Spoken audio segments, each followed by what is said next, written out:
Bismillahirrahmanirrahim. Assalamualaikum warahmatullahi wabarakatuh. Innal hamdalillah nahmaduhu wa nasta'inuhu wa nastaghfiruh wa na'udzu billahi min shururi anfusina wa min sayyiati a'malina. May yahdihillahu fala mudilla lahu wa may yudlilhu fala hadiya lahu. Wa asyhadu an la ilaha illallah wahdahu la syarika lahu وأشهد أن محمدا عبده ورسوله يا أيها الذين آمنوا اتقوا الله حق تقاته ولا تموتن إلا وأنتم مسلمون يا أيها الناس اتقوا ربكم الذي خلقكم من نفس واحدة وخلق منها زوجها وبث منهما رجالا كثيرا ونساء واتقوا الله الذي تساءلون به والأرحام إن الله كان عليكم رقيبا يا أيها الذين آمنوا اتقوا الله وقولوا قولا سديدا يصلح لكم أعمالكم ويغفر لكم ذنوبكم ومن يطع الله ورسوله فقد فاز فوزا عظيما أما بعد فإن أصدق الحديث كتاب الله وخير الهدي هدي محمد صلى الله عليه وسلم وشر الأمور محدثاتها وكل محدثة بدعة وكل بدعة ضلالة وكل ضلالة في النار. Yang dihormati Tuan Nazir dan seluruh jawatan kuasa serta para pegawai Masjid Setia Alam, tuan-tuan imam dan para asatizah yang dimuliakan, seterusnya tuan-tuan dan puan-puan muslimin dan muslimat yang dihormati lagi dikasihi sekalian. Alhamdulillah, kita merafak syukur kehadrat Allah Subhanahu wa taala di atas segala limpah kurnia dan nikmatnya. Lantaran itu marilah sama-sama kita meningkatkan ketakwaan kita kepada Allah Subhanahu wa taala, kemudian berusaha bersungguh-sungguh melaksanakan segala titah perintahnya dan meninggalkan segala tegahan dan larangannya. Mudah-mudahan kita termasuk dalam kelompok dan golongan hamba-hamba Allah yang berjaya di dunia dan juga di hari akhirat kelak, insya-Allah. Tuan-tuan dan puan sekalian, kita masuk kepada dua tajuk terakhir dalam kitab 34 amalan penghapus dosa. InsyaAllah kita habiskan pada malam ini. InsyaAllah pada bulan hadapan kita buka kitab baru. Nanti saya akan tengoklah kitab apa yang sesuai untuk kita sambung pengajian kita kat sini, insyaAllah. Baik, perkara ke-33, amalan penghapus dosa yang ada nilai kifarah, yang apabila kita melakukan amalan itu ikhlas kerana Allah Subhanahu wa taala, maka amalan tersebut akan menggugurkan dosa-dosa kita, selagi mana kita tidak melakukan dosa besar. Dosa-dosa di sini maksudnya ialah dosa-dosa kita dengan Allah Subhanahu wa taala. Adapun dosa kita terkait sesama manusia, terlebih dahulu hendaklah kita mendapatkan keampunan dan kemaafan daripada mereka, barulah Allah Subhanahu wa taala akan memberikan keampunan kepada kita. Baik, perkara yang ke-33 yang ni agak serius sikit. Dua tajuk terakhir ni agak serius sikit, iaitu membayar diat, membayar ganti rugi dalam sesuatu kes pembunuhan.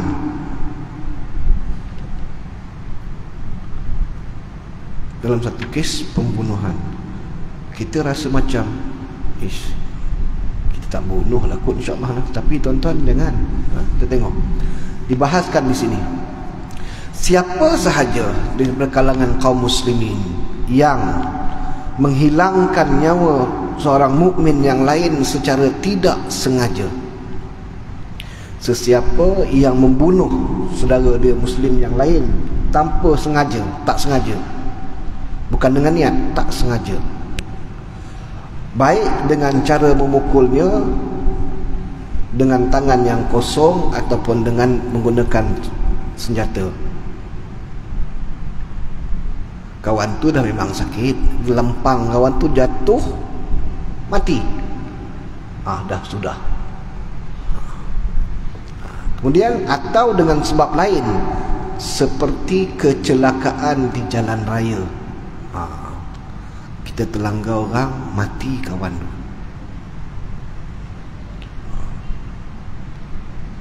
Road bully lain, accident, benda accident, tak sengaja, tertembak,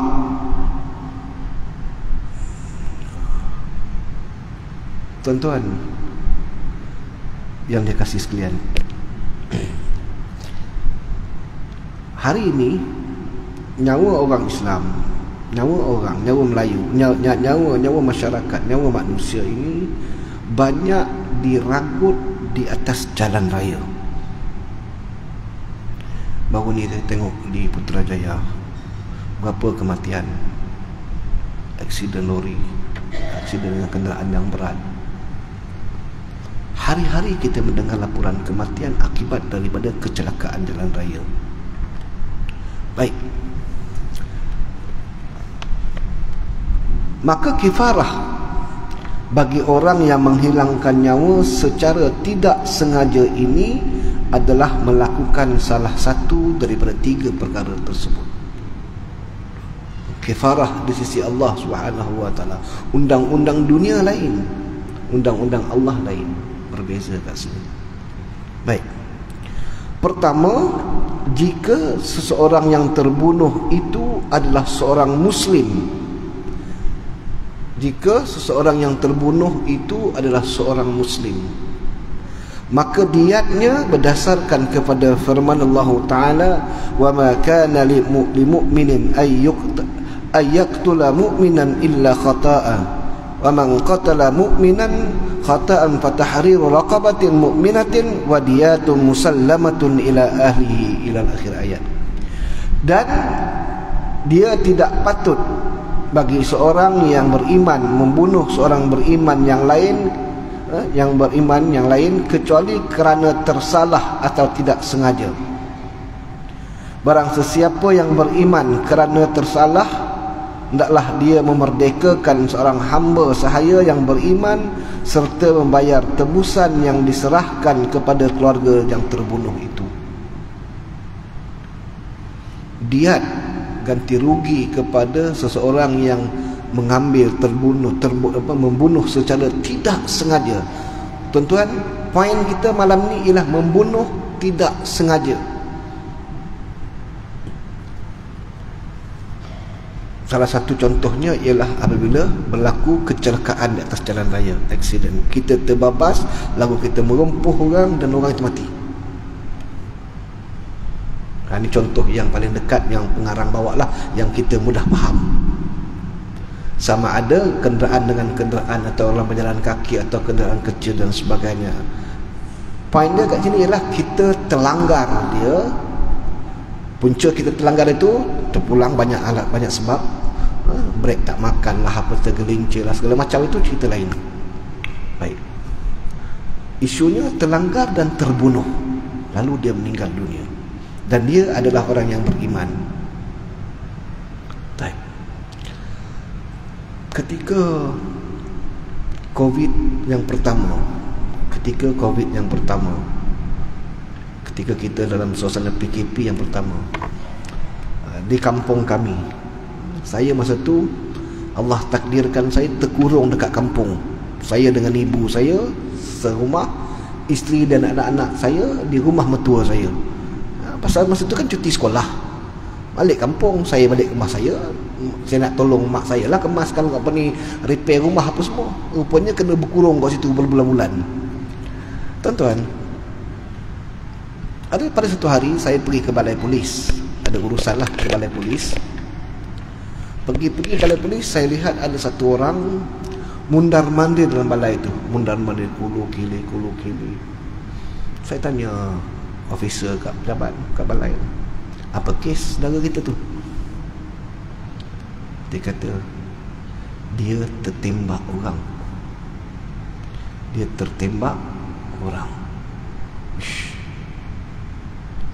Dia ingatkan beruk atas pokok, dia ambil senapang, tembak, jatuh, mati.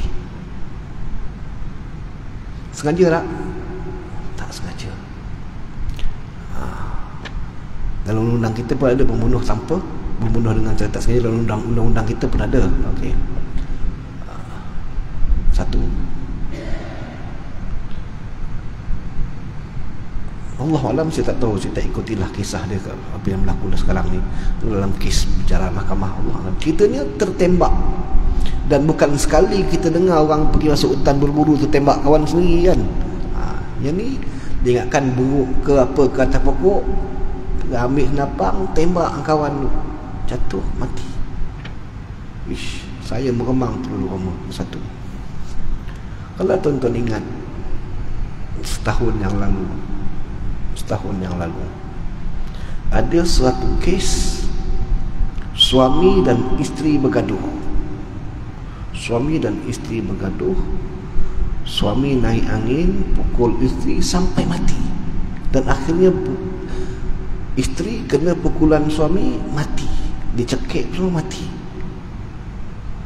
Itu saya sebut, pembunuhan tidak sengaja ni kita kena berdoa kepada Allah Subhanahu wa taala. Sebab itu dalam banyak hadis Nabi SAW ajar kita la taghdab, jangan marah. Sebab bila seseorang itu marah sudah menguasai dirinya, dia dah loser. Dia dah lose control. Maka dia bertindak dengan sesuatu perkara tanpa kewarasan akal yang akhirnya akan berlaku malapetaka. Nabi SAW mengingatkan kita dalam bab marah ni. Nabi kata, man kazama ghaizan wa huwa qadirun ala ayyun fiza. Nabi kata, sesiapa yang boleh, man kazama ghaizan wa huwa qadirun ala ayyun fizahu, da'ahu Allah azza wa jalla ala ru'usil khalaiq yaumal qiyamah hatta yukhayyiruhu bi huril ain ma syaa. Nabi kata, sesiapa yang boleh mengawal kemarahannya dalam keadaan dia boleh sahaja melepaskan kemarahan itu. Faham tak? Nabi kata sesiapa di kalangan kita yang boleh mengawal kemarahan dia boleh kontrol marah dalam keadaan dia boleh sahaja melepaskan kemarahan itu. Dia boleh sahaja marah, tapi dia kawal, dia kontrol, dia sabar. Dalam keadaan yang memuncak, orang dah provok, dia pun tinggalkan majlis tu, dia tinggalkan pertemuan tu, dia lari, dia tak nak, dia kawal marah, dia sabar. Dia pergi masuk, dia masuk bilik air, dia ambil uduk, dia tenangkan diri dia tak nak, dia kawal marah, ni, orang macam ni. Sebab marah ini sifat semula jadi manusia. Macam baru ni kes budak Grab hanya horn saja sebab buat kereta kalang kabut. Horn. Pemandu kereta tadi turun, pergi belasah budak motor. Punca kenapa? Marah. Tercabar. Lalu marah. Bila marah, apa akan jadi? Dia akan bertindak terhadap sesuatu perkara di luar batasannya. Sekarang tak pasal-pasal kena penjara 2,000, kena penjara 2 bulan, kena bayar 2,000. Tak boleh bayar 2,000, tambah lagi 2 bulan. Isteri syarat bersalin lah. Kan? Ini semua berpunca daripada sifat marah. Macam kes tadi. Suami isteri bertengkar, bergaduh, itu perkara biasa. Tapi bila syaitan sudah merasuk dalam jiwa seseorang, dia loser. Dia hilang arah, dia hilang punca. Sebab itu sahabat yang ada kesediaan. Sebab tu Nabi SAW bagi tahu, ada seorang sahabat Nabi SAW, saya terlupa nama sahabat tu. Dia jumpa dengan Nabi, ya Rasulullah, nasihatkanlah aku sesuatu. Kawan ni mai jumpa Nabi, minta Nabi nasihat. Ausani, nasihatkanlah aku sesuatu. Nabi kata la taghdab, jangan marah. Kemudian diulang balik, ya Rasulullah, nasihatkanlah aku sesuatu. Nabi pun kata la taghdab, jangan marah. 2 kali dah. Jumpa lagi, tanya lagi Nabi, ya Rasulullah, nasihatkanlah aku sesuatu. La taghdab, jangan marah-marah. Sampai kali keempat, ya Rasulullah, nasihatkanlah aku. Nabi kata la taghdab walakal jannah, jangan marah, bagimu syurga. Sebab agaknya Nabi tahu dia ni jenis kaki pemarah, jenis temper, jenis orang jenis temper, jenis apa, jenis panah baran. La taghdab. Balik pada hadis tadi, Nabi kata apa? Sesiapa yang dapat mengawal kemarahannya dalam keadaan dia boleh saja melepaskan kemarahannya, da'ahu Allah azza wa jalla ala ru'usil khalaiq yaumal qiyamah. Besok di hari akhirat kelak Allah akan panggil dia di hadapan sekalian manusia yang dihimpunkan di hari mahsyar. Allah panggil dia, Allah kata pilihlah mana-mana bidadari yang kau suka, sebagai balasan ganjaran kepada orang yang boleh mengawal kemarahan. Hadis yang kedua tadi, Nabi nasihat kepada sahabat, kepada orang yang minta nasihat. Nabi kata la taghdab, jangan marah-marah, jangan marah, walakal jannah, bagimu syurga. Kita akui bahawa bukan senang nak kontrol marah, bukan senang. Setiap orang, setiap daripada kita ni ada perasaan marah. Marah itu perlu tak perlu pada tempatnya. Bukan setiap masa kita nak jadi temper, jadi marah. Bila kita jenis pemarah, orang pun tak nak kawan dengan kita. Tak ada siapa yang senang nak berkawan dengan kita kalau kita ni jenis panas bagan. Kita boleh bergurau dengan orang tak boleh bergurau dengan kita. Orang gurau dengan kita sikit, kita mula melenting. Siapa nak kawan dengan kita? Nampak tak? Sebab itu Nabi kata jangan marah. Sebab bila marah sudah menguasai diri dah dalam keadaan yang tidak terkawal, akhirnya akan berlaku sesuatu musibah yang lain. Pukul orang dan sebagainya. Mati. Dah mati, dah jadi kes. Pukul orang jadi kes. Pukul satu. Dalam undang kita, pukul tanpa senjata lain section, pukul dengan senjata lain section. Sama juga dengan kaedah Islam. Kita memukul orang tu sehingga mati dengan senjata atau tidak, terlanggar dan atau sebagainya, lalu dia meninggal dunia, maka dia kena bayar 3. Dia kena diat. Yang pertama, dia kena membebaskan seorang hamba muslim, kata Allah. Zaman lah ni mana ada hamba muslim dah. Yang ada sekarang ni pembantu rumah, bukan hamba. Nampak? Kalau tak mampu, kena bayar ganti rugi sebanyak mana terpulang kepada pihak berkuasa, kepada pihak mahkamah untuk menentukan. Tapi yang ni tak, implement ini tak berlaku dalam negara kita, tidak berjalan. Tapi boleh tak tuntut ganti rugi? Boleh tuntut ganti rugi. Sahabat, baik. Di sini Allah Subhanahu wa taala menetapkan hukum kepada siapa sahaja yang membunuh seorang mukmin secara tidak sengaja, iaitu wajib dia membayar diat ataupun bayar duit tebusan kepada keluarga korban yang ditinggalkan. Hadis-hadis Rasulullah SAW serta ijma' kesepakatan para ulama mendukung pernyataan yang demikian. Yang kedua, ya, itu kalau dia membunuh membunuh dengan tidak sengaja kepada orang Islam. Kalau dia terlanggar orang yang bukan Islam dan orang yang dilanggar itu pun mati, baik. Jika yang terbunuh itu adalah orang kafir, maka orang yang membunuh wajib membebaskan suatu orang budak yang beriman. Mana nak cari? Tak ada. Dari Usamah bin Zaid radhiyallahu anhu, dia menuturkan, Rasulullah sallallahu alaihi wasallam pernah mengutus kami dalam suatu misi dakwah. Kemudian kami terlibat dalam pertempuran sengit dengan penduduk di Juhainah. Lantas tengok, ini kes ini dialami sendiri oleh sahabat Nabi. Bagaimana tindakan Nabi sallallahu alaihi wasallam? Baik. Lantas aku mendapati salah seorang daripada mereka mengatakan kalimah tauhid la ilaha illallah. Bertempur, kata Usamah, berperang. Tiba-tiba, kata Usamah, ada seorang lelaki dia mengucapkan kalimah tauhid. Perang pada ketika itu adalah perang untuk menegakkan Islam. Sesiapa yang mengucap kalimah syahadah tidak wajib diperangi, mestilah diselamatkan. Mungkin, kata Usamah kata, lantas aku mendapati ada seorang daripada kalangan mereka mengucapkan kalimah tauhid la ilaha illallah, namun aku tetap menikamnya sampai mati. Kerana kejadian ini, hatiku menjadi bimbang. Lalu aku menceritakan keadaan itu kepada Nabi sallallahu alaihi wasallam. Okey. Cerita dia macam ni.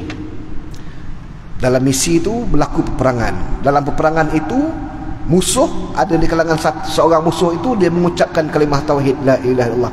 Tapi kata Usamah, aku tak puas hati, aku tikam juga sampai dia mati, bunuh juga mati.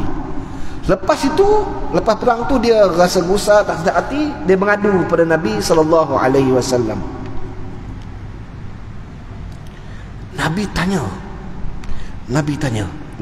kepada Usamah. Nabi kata, dia mengucapkan la ilaha illallah, mengapa engkau tetap membunuhnya? Dah tahu dia mengucapkan kalimah tauhid, kenapa engkau bunuh? Itu tanya Nabi kepada Usamah bin Zaid. Dah tahu kawan tu mengucap kalimah tauhid, yang hang pergi bunuh tu pasal apa? Lalu kata Usamah, wallah, wahai Rasul sallallahu alaihi wasallam, dia berucap kerana takut akan senjata. Telahan anggapan Usamah bahawa dia mengucap sebab dia takut dibunuh, dia takut dengan peperangan, dia takut dengan senjata. Lantas dia cepat-cepat mengucap kalimah tauhid. Itu tanggapan Usamah bin Zaid. Faham tak?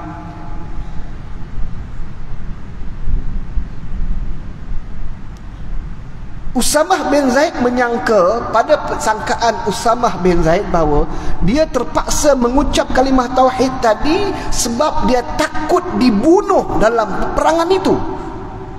Lantas dia mengucapkan kalimah tauhid. Bagi Usamah, hang mengucap tak mengucap, hang duduk dekat kamp musuh, aku bunuh, selesai. Tapi itu membuatkan Usamah tak sedap hati, jumpa dengan Nabi. Bila mendengar kenyataan Usamah tadi, Nabi kata, tengok, Nabi serius. Nabi kata macam ni. Nabi kata dekat pada Usamah, kenapa tidak engkau belah sahaja perutnya? Kau lihat dalam perut tu dia beriman atau tidak beriman. Menunjukkan Nabi apa? Nabi marah. Nabi serius. Sebab ini isu bunuh, bukan isu main-main. Mengapa tidak engkau belah sahaja dada orang itu sehingga engkau cari tahu, sehingga engkau mengetahui bahawa dia benar-benar beriman atau dia tidak beriman, dia ikhlas atau tidak? Baik engkau belah je perut dia, kau tengok, kata Nabi SAW. Apa kau tak belah dia orang dada dia? Kata Usamah bin Zaid, Nabi SAW mengulanginya beberapa kali. Nabi marah, menunjukkan Nabi serius dalam perkara tersebut. Kata Usamah, baginda mengulangi perkataan itu berkali-kali sehingga sampai aku berharap pada saat itu aku baru masuk Islam. Nabi ulang beberapa kali sehingga kan Usamah kata, aku berharap bahawa itulah kali pertama aku masuk Islam. Maknanya Nabi maknanya Usamah tak tahu. Nabi ulang lagi, menunjukkan kekesalan Nabi SAW atas tindakan Usamah bin Zaid tadi.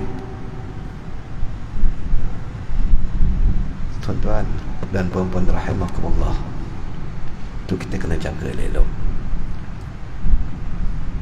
Kemudian diriwayatkan juga daripada Usamah, dia mengungkapkan Rasulullah SAW memohonkan keampunan, Rasulullah memohonkan ampun kepada Allah untukku sebanyak 3 kali.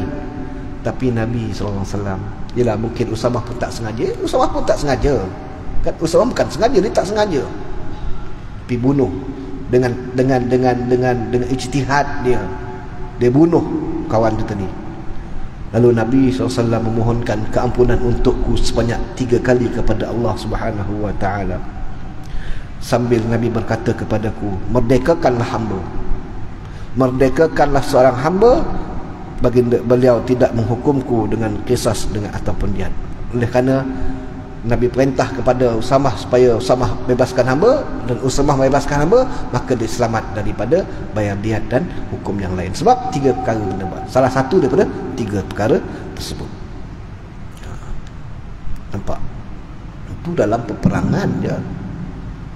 Sebentar lagi kalau kita dalam suasana yang sekarang ni. Baik.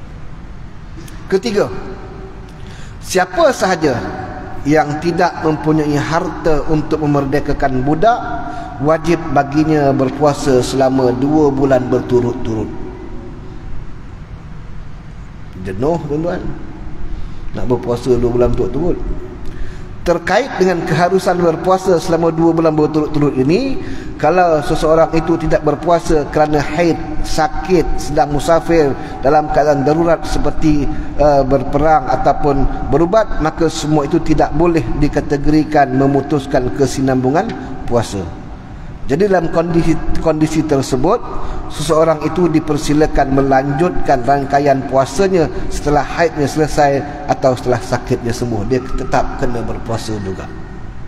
Kok mana cara pun dia kena berpuasa juga. Tuan-tuan, dalam bab ini, ini pandangan peribadi saya. Bila kita na'udzubillah min zalik, kita minta pertolongan daripada Allah Subhanahu wa taala agar kita tidak terlibat dalam perkara tersebut. Allah selamatkan kita insya-Allah.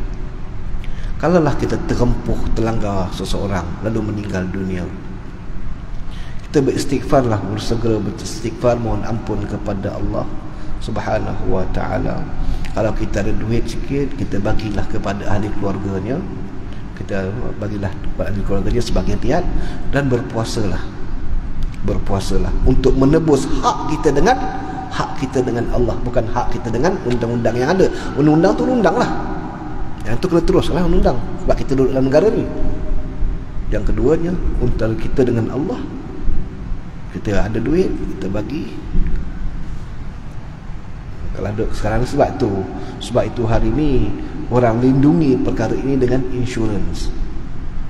Faham tak? Insurans tadi, kalau kita ambil insurans tu tiap bulan kita kena bayar macam menabung jugalah. Jadi mungkin boleh separatekan isu tersebut. Namun jika orang itu berputus asa dengan puasanya tanpa uzur, namun jika orang itu memutus puasanya tanpa uzur, yakni sengaja meskipun tidak ada halangan syar'i, maka dia harus mengulangi puasa itu daripada awal. Letih tuan-tuan, 2 bulan turut ni kan main-main. Habis. Ada soalan bab ni?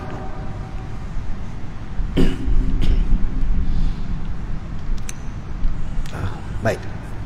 Apa yang berkaitan dengan perkara ni, satulah, kita ni tuan-tuan sekalian, bila kita memandu, disiplin yang disunnahkan oleh Nabi SAW, sebelum kita memula bergerak naik kenderaan itu, berdoalah kepada Allah Subhanahu wa taala.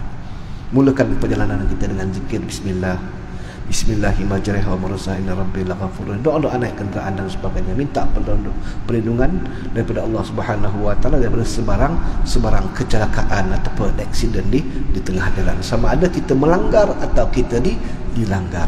Common. Kita memandu atas jalan raya ni, jalan raya itu bukan milik kita, digunakan oleh ramai manusia. Saya dari rumah tadi tuan-tuan pukul 5 suku, sampai kat semua tadi azan maghrib. Jalannya jam, macet. Bila jam ni macam-macam rakam orang lah, potong Q, potong T, potong S, semua potong, nak cepat balik kan. Habis. Dia kena sabar, sabar. Tengok, jadi insiden banyak berlaku di hadapan mata kita. Tengok kes-kes yang berlaku baru ni. Itu sebenarnya mengajar kita sabar. Kena sabar. Memanglah kita letih, kita stres, kita penat, kita nak balik rumah, kita nak cepat, semua ada urusan. Ada yang nak terbuang air besar, air kecil dalam kereta tu, macam-macam agam ada. Ada yang tengok meter dah nak minyak dah nak habis, tapi jalan jam dah gundah gulana segala macam. Jadi istighfarlah banyak-banyak tuan-tuan, istighfar. Perkara yang terakhir, yang ke-34 dalam kitab ini, ialah berkaitan dengan zihar. Berkaitan dengan zihar. Tuan-tuan dan puan-puan rahimakumullah. Zihar ni berat. Apa itu zihar? Zihar adalah ucapan seorang suami kepada isterinya, menyamakan isterinya dengan ibunya, atau menyamakan isterinya dengan mahramnya.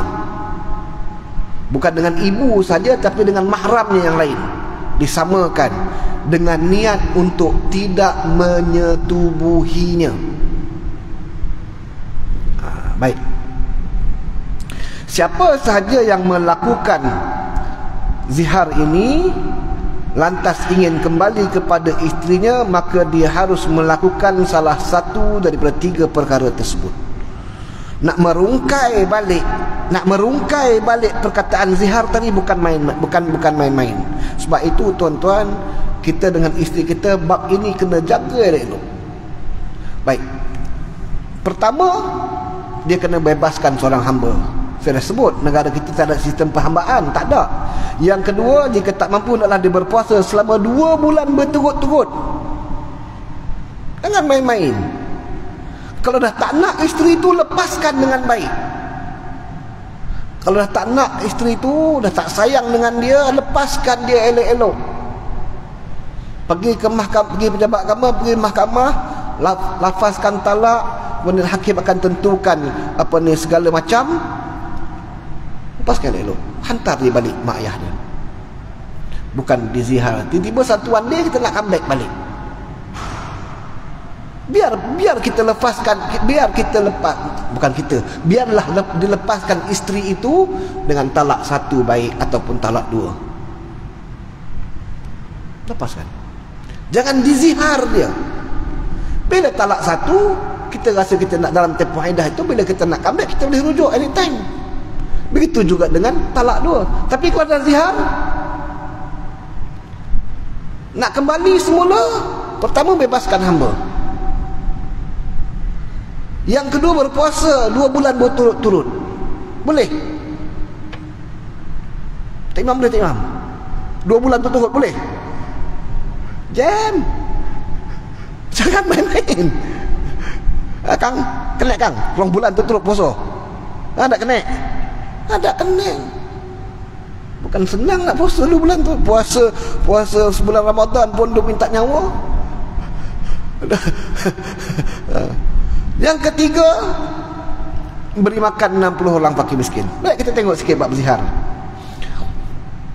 Tuan-tuan, zihar ini dari segi istilah syaraknya artinya suami yang menziharkan sebahagian tubuh isteri, tubuh badan isterinya dengan mahram suami atau dengan mana-mana anggota zahirnya. Namun demikian, zihar tidaklah sampai jatuh talak sehingga menyebabkan pasangan suami isteri itu bercerai, tetapi hukumannya tetap dikenakan bersabit dengan kesalahan tersebut. Dia bukan cerai lah. Tapi hukum dia berat. Baik.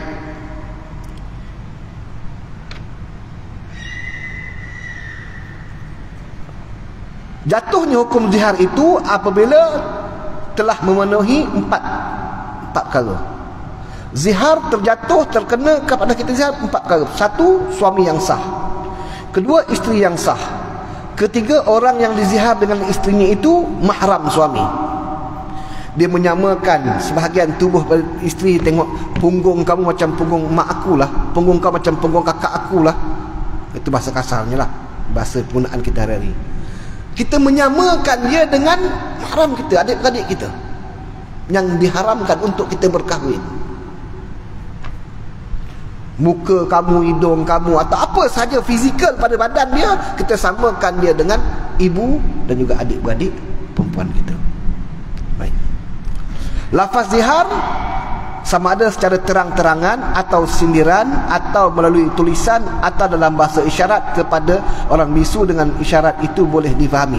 Ini saya ambil dalam enakmen rasmi Jawi, Jabatan Kehakiman Syariah. Ini yang berlaku dalam undang-undang kita. Baik.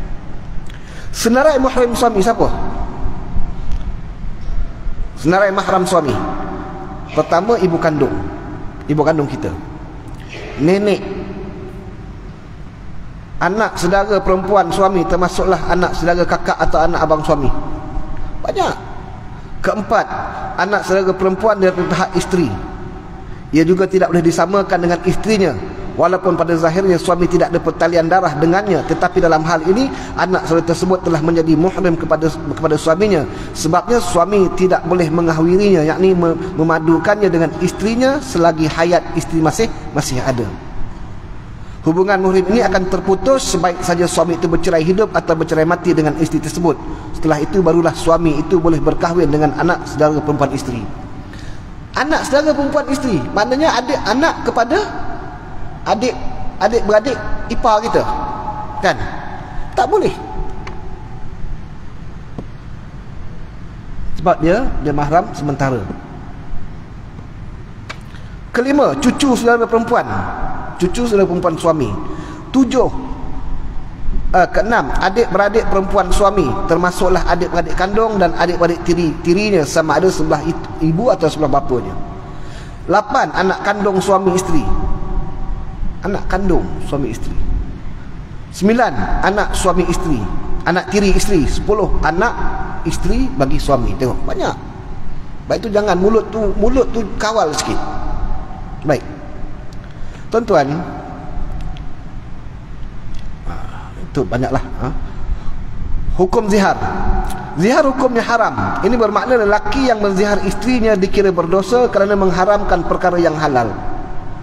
Perbuatan zihar sekali imbas dapat dilihat seakan-akan elak kerana kedua-duanya adalah satu pernyataan untuk tidak bersetubuh dengan isteri, dan persetubuhannya hanya boleh dilakukan setelah membayar kifarah.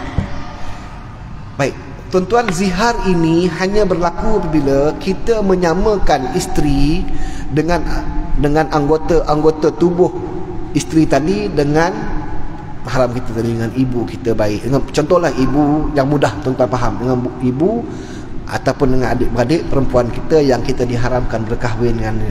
Kita menzihar dia dengan niat untuk tidak menyetubuhinya. Faham? Mungkin kerana marah tadi, marah sangat atau apa sahaja, dengan niat untuk tidak menyetubuhinya. Kalau memberi pujian tak apa, tapi suka memuji cantiknya tanpa ada niat untuk tidak menyetubuhinya, tak apa. Kalau ini berlaku, sahabat semua, 3 denda kena bayar. Salah satunya merdekakan hamba.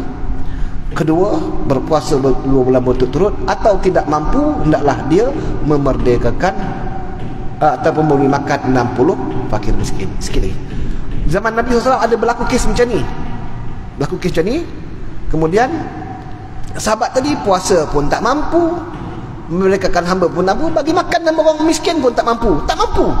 Jadi Nabi minta seorang sahabat bagi dia standan kurma, dengan standan kurma tadi dia bagi orang miskin makan, untuk melepaskan dia daripada hukum zihar ini. Selebihnya tuan-tuan boleh rujuklah dalam website Jabatan Kehakiman Syar'i berkaitan dengan hukum hakam mengenai zihar ini.